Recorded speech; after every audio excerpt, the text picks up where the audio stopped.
Where your treasure is, there will your heart be also. God has given us unlimited treasures in His Word. Every time we open it, we can discover a new treasure or admire an old one. What will we find today? Let's dig in.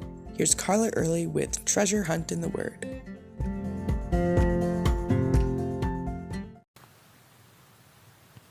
If you've memorized Micah 6:8, and I highly recommend you do, you will realize that there is one part we haven't really talked about, and it's right at the very beginning. Let me read it. He has shown you, O man, what is good, and what does the Lord require of you, but to do justly, love mercy, and to walk humbly with your God. The part I left out was, He has shown you, O man, what is good. Over and over, God said, I desire mercy, not sacrifice. He gave laws and thousands of examples to us and to the Israelites in His Word. But He also showed them through their own experiences. They could read about all the Lord had done for their ancestors, how they sinned or got themselves stuck in a bad spot and He rescued them. Remember how Abraham told Pharaoh his wife was his sister, and she ended up in Pharaoh's harem? God protected her and got her out of there and restored her to Abraham. Remember how Joseph's older brothers sold him as a slave and God switched the situation all around so Joseph was instrumental in saving lives of the whole family? Remember the plagues God sent to Egypt so Pharaoh would let his people go. Then the parting of the Red Sea, feeding them in the desert, doing miracle upon miracle to establish His people in the land He'd promised them. Even the people Micah was writing to had seen God's hand in things He'd done around them, and He wasn't finished working yet.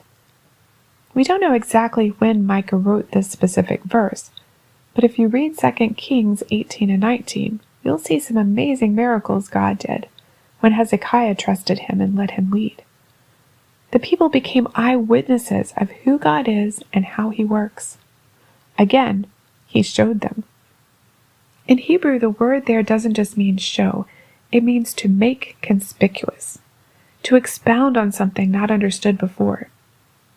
We can't understand God or His ways until He opens them up to us and makes them obvious. Paul deals with this in Romans 1:18-22. It says, For the wrath of God is revealed from heaven against all ungodliness and unrighteousness of men who suppress the truth in unrighteousness. Because what may be known of God is manifest in them, for God has shown it to them.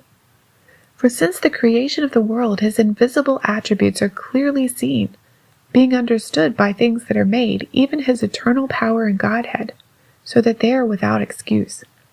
Because although they knew God, they did not glorify Him as God, nor were thankful, but became futile in their thoughts, and their foolish hearts were darkened. Professing to be wise, they became fools. In some way, God is obvious to everyone. One look at the stars on a clear night, or one look under a microscope, and a person has to know that there is a God and He created all things.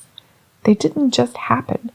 But to the Jews of that day, His people, whom He'd given special revelation, for them to reject all He'd made obvious to them, well, this was serious.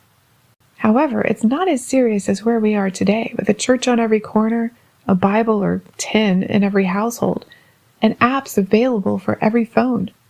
We have no excuse. The Lord has told us in His Word of who He is, how much He loves us, how powerful He is. But He has also shown us in thousands of different ways, big and small, throughout our lives. He has shown us who He is and who He wants us to be, His hands and feet to the world. That's what He wanted for the Israelites too. And they had not just fallen short, they had rejected Him and were about to face His wrath. How about you? Have you been acting as God's representative to the world and letting His love and light shine through you as you do justice, love mercy, and walk humbly with God? How could you be a better witness of the goodness of God to your family, to your coworkers, your church, and your world? You can contact us at treasurehuntintheword@gmail.com. We'd love to hear the treasures God has given you through His Word. You can listen to other episodes at our website, which you can find in the description below. Thanks for listening, and remember, where your treasure is, there will your heart be also.